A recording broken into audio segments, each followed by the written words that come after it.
So it's been another few days here at Fresh Ink, and we've had a series of workshops again. Every day we've got something new in terms of topics, and today's workshop was all about psychographics. So the whole idea of getting to know not just your audience's age and what they do for a living and where they live, their sex and all of that stuff, but really getting to the heart of their beliefs, their buying habits, their behaviors, all the things that help them to identify themselves. Or put a different way, if you're talking about the things that they buy, why they might choose to buy a Civic versus a Prius or a Jeep, why they might choose to have an iPhone or an Android device or a tablet.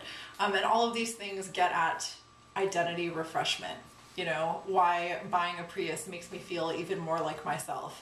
And so if you get to know your audience at that level, it really helps you to begin to design programs with them in mind, instead of, you know, thinking about what do I want to play today, and, you know, what order do I want to put these pieces in that satisfies me, and where do I want to play.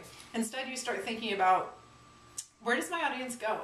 You know, what kind of things do they enjoy? How do they like to be communicated with? Who are their friends? Are they the type of people who will bring people to a concert, or are they the type of people who will hear about concerts from a friend? You know, all of that not only determines how you speak to your audience and where you choose to place those messages, whether it's postcards that you put somewhere or announcements you make on the radio or a partnership with a local organic grocery store. It also helps you to determine what you program in the first place, where it is, what partnerships you have, what type of transportation you have available to get to that venue, what time of day, all the stuff that you don't necessarily begin by thinking about when you're thinking of programming classical music. We also had a guest who is Ezra Clayton Daniels. He is the graphic novelist who worked with us on Black Violet, and he did a workshop on telling stories through music, which I have to say, he was a genius at that with Black Violet.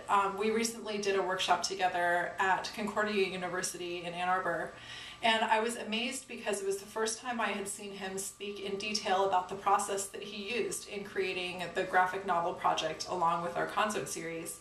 And what I thought was amazing was that on his own, he came up with the exact formula that we use when we teach kids K through 12 in the classroom how to identify dramatic moments in a piece, timeline them out, and then put a story to those moments.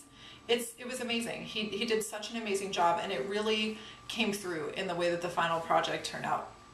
So he was doing some of those workshops with our students at Fresh Ink, and the fun part of it was that they could come up with a story to one piece that we gave them. I think it was a movement of the Mendelssohn D minor trio, and they all had the same piece, but they could interpret it however they wanted, and they could use either art, or they could act it out, or whatever format they wanted to use. And we came up with some really, really fun stuff. I mean, there were squirrels fighting with one another, there were beetles, there were people breaking up, there was a really, really awkward wedding, all kinds of fun stuff. So it was great to hear what people heard in a piece and how different that could be. And then we also had a really great rehearsal of Terry Riley's In C, which is a piece that we're planning to play at Rush Hour a couple of days later. And this took place in the chapel at Carthage, which is a gorgeous space. And it was so much fun to get all of the instrumentalists, all of the ensembles, all of the composers on whatever instrument we could put them on. We also have a mascot. Her name is Millie, and you'll see her all over our blog, but she's literally playing every instrument that she can in all of the photos.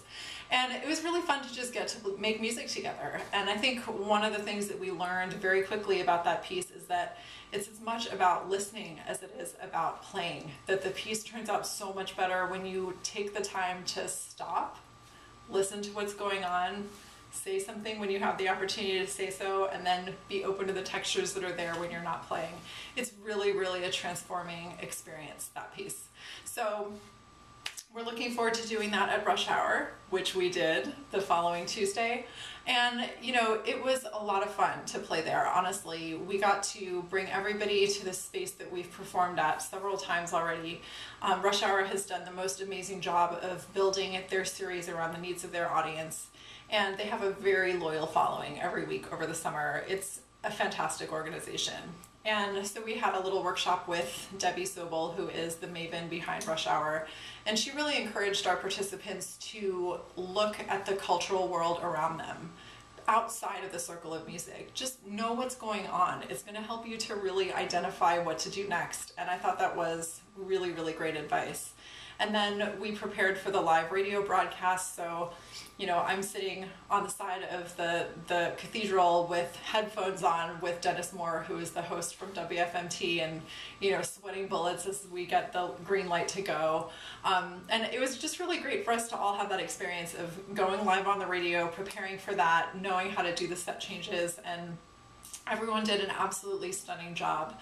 And we also got to premiere Alex Temple's piece, which won sort of the little competition that we had at Fresh Ink of what was going to get to be played on this live radio broadcast. And Alex's piece is called Party at the Last Resort, and it was so much fun for us to read, so we really enjoyed having the opportunity to perform it at Rush Hour. And I think that I'll probably do another post at the end of the festival just to wrap things up with our final 2 performances, but I'll sign off for now.